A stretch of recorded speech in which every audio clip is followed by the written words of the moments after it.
আচ্ছা সবাই খেয়াল করে দেখো একবারে ভালো মতো কোশ্চেনটা পড়ো যে এখানে কী লেখা আছে, ঠিক আছে? তো আমাদের কোশ্চেনটা পড়ো একবার, খুব ভালোভাবে পড়ো যে এখানে প্রথমে কি 0°C কথা বলা হয়েছে, অর্থাৎ আচ্ছা আমি আগে সূত্রটা লিখি, তো তোমরা বাংলা ভাষায় লিখবে, আমি একটু ইংরেজিতে লিখলাম, সেটা কোনো বিষয় না। তো দেখো গামা গামা সমান সমান আমরা কি জানি, আমরা জানি যে V2 - V1, ঠিক আছে বুঝলাম। আর এখানে হচ্ছে V1 হবে, আর এখানে কি হবে T2 - T1। এই সূত্র কিন্তু আমরা অনেক আগে থেকে পড়ে আসতেছি, ঠিক আছে? তো পড়ে আসতেছি সেটা ভালো কথা। এখন এই যে V2 V1 এগুলো কোথায় পাবো সেটা তো আমাদের দেখতে হবে নাকি। তো দেখো এখানে তুমি T1 পাও, কিন্তু এখানে T1 আছে না, T1 কত আছে, T1 আছে তোমার 0°C। আচ্ছা এখানে কিন্তু T2 আছে, T2 কোথায় ভাই, এই যে এখানে একটা T2 আছে না 100°C, তার মানে কি এটা হচ্ছে তোমার T2 100°C। তো এটা হচ্ছে আমাদের T2। তো T2 পাইলাম, T1 পাইলাম, এখন আমাদের কি দরকার, এখন হচ্ছে আমাদের ফাইন্ড আউট করতে হবে যে এখানে V2টা কোথায়, ঠিক আছে? তো তুমি হয়তো দেখতে পারবা যে এখানে লেখা আছে যে ওই যে বস্তুটা, ওই বস্তুটাকে যদি উত্তপ্ত করা হয় তাহলে এটার আয়তন কত হবে, V2 হচ্ছে তোমার 1003.3 সেন্টিমিটার কিউব। আচ্ছা আমরা কিন্তু সেন্টিমিটার কিউবে ম্যাথ করতে পারবো না, আমাদের কি করতে হবে, এটাকে মিটার কিউবে ট্রান্সফার করতে হবে। তো মিটার কিউবে যদি আমরা এটাকে ট্রান্সফার করি তাহলে আমাদের যেটা করতে হবে সেটা হচ্ছে কি করতে হবে বলো তো, এটার সাথে আমাদের গুণ করতে হবে কি, সরি এখানে হচ্ছে তোমার 3 হবে, এবং এর সাথে গুণ করতে হবে তোমার 10⁻⁻ কত, এখানে 2 নাকি 3, এখানে অবশ্যই কিন্তু কত হবে, 3 হবে, ঠিক আছে? তো 3, এরপরে এখন আমরা এখানে মিটার কিউব লিখতে পারি। আচ্ছা লিখলাম। V1 কি তুমি পাও এখানে, অবশ্যই কিন্তু এখানে V1 আছে, কারণ প্রথমে একটা আয়তনের কথা বলা হয়েছে।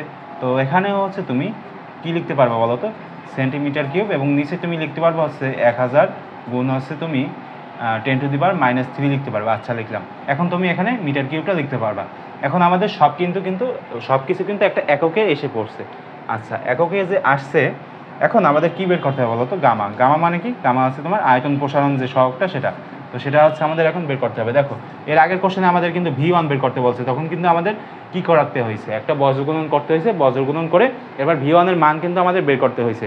কিন্তু এখন কিন্তু আমাদের আর সেটা করতে হবে না, আমরা হচ্ছে ডিরেক্ট কি বসাবো বলো তো ভাই, আমরা ডিরেক্ট মানটা বসিয়ে দেবো, তাহলে কিন্তু ম্যাথের যে অ্যান্সার সেটা কিন্তু এসে যাবে। আচ্ছা আমরা কিন্তু এখানে যদি না করি, আমরা এখানে করব না, আমরা চাইলাম যে আমরা এখানে করব না, আমরা কোথায় করব ভাই, আমরা এইখানেই করব। এই যে V2 থেকে V1টা কি করতে হবে, বিয়োগ করতে হবে, তার মানে কি ডেল ভি করতে হবে না, অর্থাৎ তুমি এখানে ডেল ভিটা করো। আমার ডেলটা লেখা হয় নাই, তো তোমরা ভালোভাবে লিখবা যে ডেল ভি সমান কত, ডেল ভি সমান তুমি লিখতে পারবা 1003.3 গুণ 10⁻³ এরপর লিখতে পারবা তুমি -1000 গুণ 10⁻³ আচ্ছা এই দুইটা জিনিস যদি তুমি বিয়োগ করো, তো বিয়োগ করলে কত আসবে দেখো তো। আমি আবার এগুলোতে কাঁচা, তো হচ্ছে তুমি বিয়োগ করতে পারো ক্যালকুলেটার দিয়ে, যে 1003, এরপর হচ্ছে তুমি পয়েন্ট দিলা 3 গুণ 10⁻³ তো -3 যদি দাও, এবার মাইনাস দিবা 1000 গুণ 10⁻কত, 10⁻ হচ্ছে তোমার -3। তো এখন যদি তুমি ক্যালকুলেশন করো তাহলে যেটা আসবে সেটা হচ্ছে তুমি 3.3 গুণ 10⁻ কত আসবে, -3। আচ্ছা তো এটা তুমি পাইলা, এটা কি তোমার, এটা হচ্ছে তোমার আয়তন।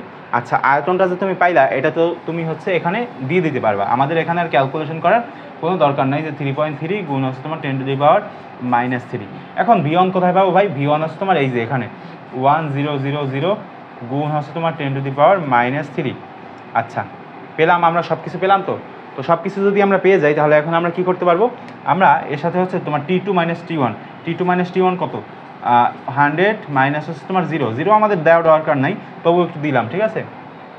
আচ্ছা আমাদের এখন ম্যাথমেটিক্সের সম্পূর্ণ কিছু করা শেষ, এখন হচ্ছে আমাদের ক্যালকুলেটরের কাজ। ক্যালকুলেটর ছাড়া আমাদের কিন্তু এখন আর কোনো কাজ নেই। তো তোমরা এটাই করতে পারো, কী করতে পারো, তুমি হচ্ছে ওপরে দিতে পারো 3.3 গুণ হচ্ছে তুমি 10⁻³